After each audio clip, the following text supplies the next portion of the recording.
Some serial killers want fame, others want fear. Samuel Little wanted nothing at all.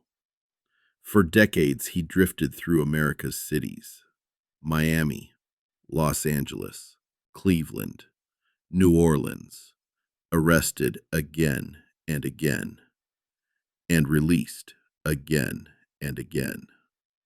He blended into the background, a man police saw as petty, forgettable, harmless, while behind him women were disappearing. Not one or two, not 10, but dozens. Most of them were never reported missing. Many were dismissed as overdoses. Others were never identified at all. And the man responsible believed he had gotten away with it. Until near the end of his life, he started talking. He drew their faces from memory. He named cities, highways, years. 93 confessions, the largest number ever claimed by a single serial killer in American history. This isn't just the story of Samuel Little.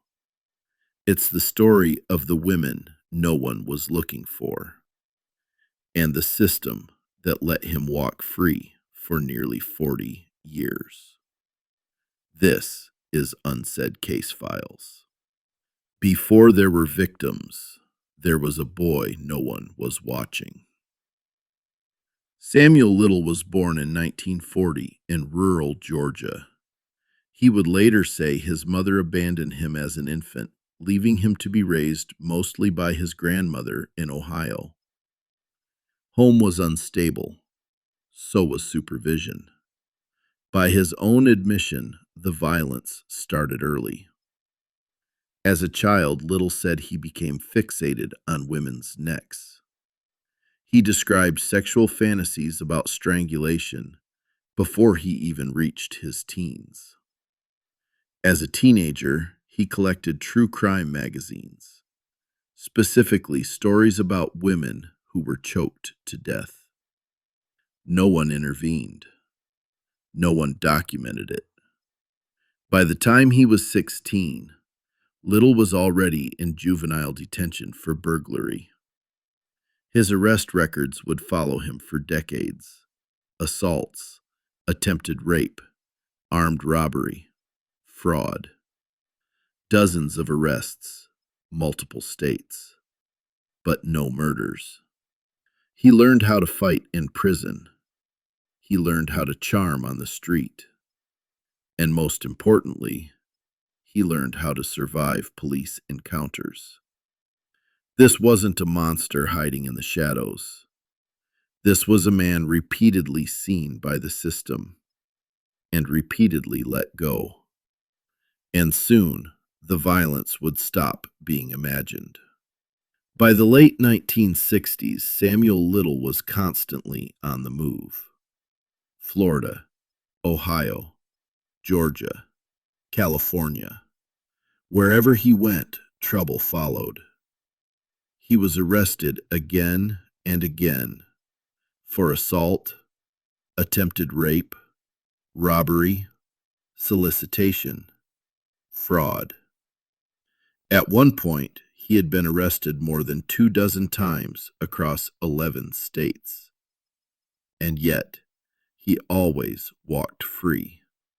Police saw a drifter, a small-time criminal, a man who fought, stole, drank, and disappeared. What they didn't see was a pattern. Little learned something crucial during these years. If you target people no one is looking for, no one comes asking questions. He gravitated toward women on the margins: sex workers, homeless women, women struggling with addiction, women whose disappearances were often written off as accidents or not investigated at all. By the early 1970s, the arrests kept coming, but the charges never stuck. Witnesses disappeared, Cases fell apart, and behind every release, the violence escalated. This wasn't luck. This was opportunity. By the early 1970s, the violence was no longer theoretical. Women began turning up dead, strangled, dumped, unidentified. Across Florida, Louisiana, Georgia, some were found in canals, some along highways, others in vacant lots. Many were labeled Jane Doe. Some deaths were ruled overdoses. Others were never connected at all. Behind it was the same man, moving constantly, Samuel Little. He didn't use weapons. He used his hands. Strangulation left few marks. No gunshots. No stabbings. Nothing that screamed serial killer at the time.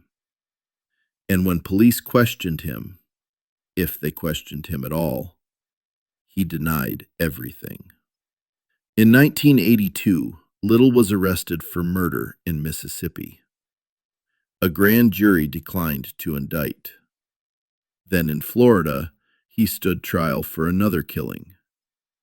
Witnesses placed him with the victim. He was acquitted. 2 murder cases, 2 chances to stop him, and after each one, he walked out the door. What followed wasn't silence. It was acceleration. When Samuel Little arrived in California, something changed. Not in him, but in how much freedom he had. By the mid-1980s, Little drifted through Southern California, staying near San Diego and later Los Angeles. The cities were dense, transient, crowded with people trying to survive. And for Little, that meant cover. In October of 1984, police finally caught him in the act. He was arrested for kidnapping, beating, and strangling a 22-year-old woman named Lori Barros. She survived. Just 1 month later, police found him again, this time in the back seat of his car with another woman, unconscious, beaten, strangled. Same area, same method. Little went to prison, but only for 2.5 years. No one connected these attacks to the women being found dead across the country. No one knew how many times he had already killed. When Little was released in February 1987, he moved straight to Los Angeles. And that's when the killings accelerated. Bodies began appearing in alleys, dumpsters, abandoned buildings. Women found partially nude, strangled, left where no one would look too closely. Between 1987 and 1989 alone, Little would later confess to killing at least 10 women in Los Angeles. Still, no arrest. He blended in as homeless, as a drifter, as someone police saw every day and dismissed. It would take decades for the truth to surface. By the late 1980s, the evidence was there. Bodies were being found across Los Angeles. Women strangled, dumped in alleys, dumpsters, abandoned buildings. Different names, different locations. Same method, but no one was connecting them. Samuel Little was questioned more than once during this period. Sometimes arrested for unrelated charges, sometimes detained briefly, always released. Police departments worked in isolation. Cases weren't shared across state lines. DNA technology was still in its infancy. and most of the victims lived on the margins. Sex workers, homeless women, women battling addiction. Their deaths were often ruled accidental, overdoses, natural causes, undetermined. Strangulation leaves little evidence. No blood, no weapon, no obvious crime scene. And Little knew that. He later admitted he chose his victims carefully because he believed no one would look for them. No one would count them. While investigators chased other suspects, Little continued moving freely through the city. He slept in shelters, lived on the street, dated, drifted. And every time he walked away from police, he learned the same lesson. The system wasn't built to see him. It wasn't until years later, long after the killings slowed, that a single piece of evidence would finally break through decades of silence. For nearly 40 years, Samuel Little survived because there was never proof that stuck. Witnesses faded. Cases went cold. Victims remained unnamed. Then science caught up. In 2012, Little was arrested in Kentucky on an unrelated drug charge. Routine. Forgettable. But this time his DNA was taken. When it was run through national databases, something changed. The results linked him to 3 unsolved murders in Los Angeles. Women found strangled in 1987 and 1989. Cases that had sat silent for decades. For the first time, there was no denying it. No talking his way out. No walking free. Little was extradited to California. In 2014, he was convicted and sentenced to life without parole. And even then, he still claimed he was innocent. But prison did something no courtroom ever had. It slowed him down. It gave investigators time. And eventually, it gave him an audience. Prison didn't break Samuel Little. It unlocked him. By 2018, Little was aging, sick, and serving life with no chance of release. He had nothing left to lose, and something he desperately wanted: attention. When investigators sat down with him, they didn't expect much.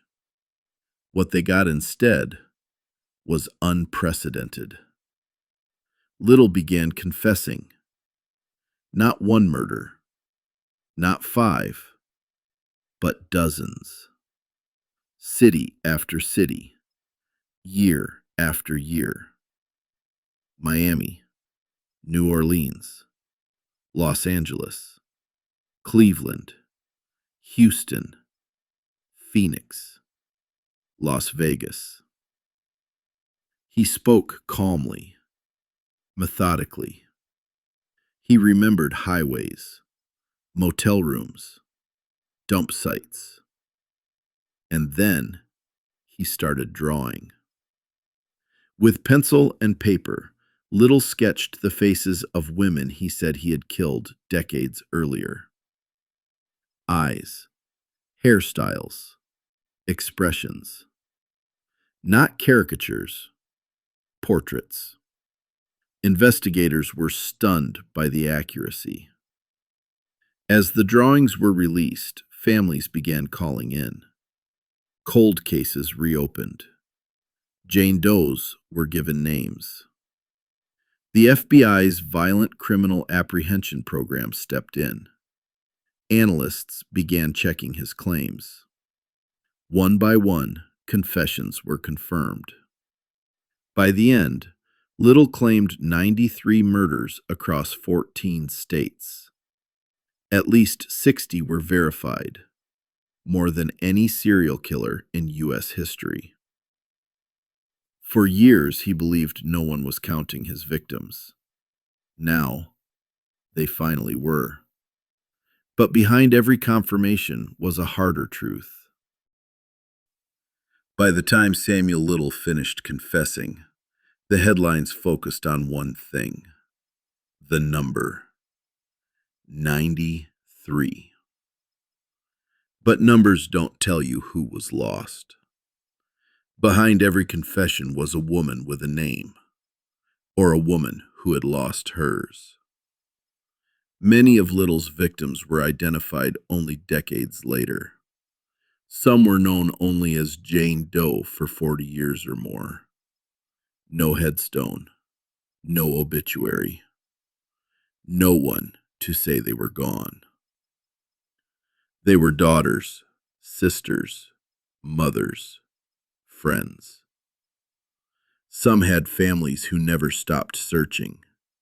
Others had families who assumed they'd simply disappeared.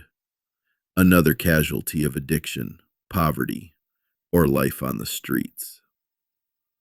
Little's drawings changed that. One sketch at a time, faces returned to the public eye. A woman in Ohio, another in Arkansas, another in Tennessee. Cold cases reopened. Remains were re-examined. DNA compared. In some cases, families learned the truth for the first time, not through a knock on the door, but through a sketch released by the FBI. Closure came late, too late, and the pattern became impossible to ignore. Little targeted women he believed society had already forgotten. People less likely to be reported missing, less likely to be investigated thoroughly, less likely to matter. That wasn't accidental. It was strategy. As names were restored, another question surfaced. One that couldn't be answered with sketches or confessions. How did this happen for so long? For nearly 40 years, Samuel Little wasn't invisible. He was seen, arrested dozens of times, questioned, jailed, released. The problem wasn't that the system didn't touch him. It's that it never held him. Police departments didn't share information across state lines. Patterns went unnoticed. Strangulation cases were ruled overdoses or accidents. And most of all, the victims weren't prioritized. Women on the margins, sex workers, homeless women, women with addictions. Their disappearances didn't trigger massive searches. Their deaths didn't make headlines. Little exploited that. He understood exactly who society wouldn't count. It took decades, DNA technology, and a dying man's confessions for the truth to finally emerge. By then, most of the damage was already done. And that leaves us with one final question. What do we do with this story now? When Samuel Little died in 2020, he took nothing from the world that hadn't already been taken. No final trial, no public reckoning, no moment where justice felt complete. What remained were the names. More than 60 women now officially linked to him. Dozens more still waiting for confirmation. Some still unknown. For years, Samuel Little believed his victims didn't matter, that no one would notice, that no one would count. And for a long time, he was right. But the truth has a way of surfacing through DNA, through persistence, through families who never stopped wondering what happened. This case forced law enforcement to confront uncomfortable realities about whose lives are prioritized, whose deaths are investigated, and whose disappearances are quietly ignored. It also changed how cold cases are approached. Sketches mattered. Confessions mattered. Patterns finally mattered. But even now, the story isn't finished. There are still women whose names we don't know. Families still waiting for answers. Cases still open. So this isn't the end of Samuel Little's story. It's a reminder that justice delayed is not justice denied, but it is justice diminished. That every victim deserves to be counted, named, remembered.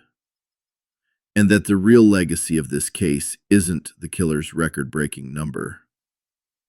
It's the responsibility left behind. To listen sooner, to look closer, and to never again let silence protect violence. I'm Johnny Black, and this has been Unsaid Case Files. If you know someone who lived on the margins, share this story.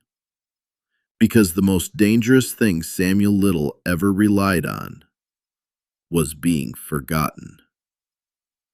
The stories we tell matter, not because of the killers, but because of the people they tried to erase.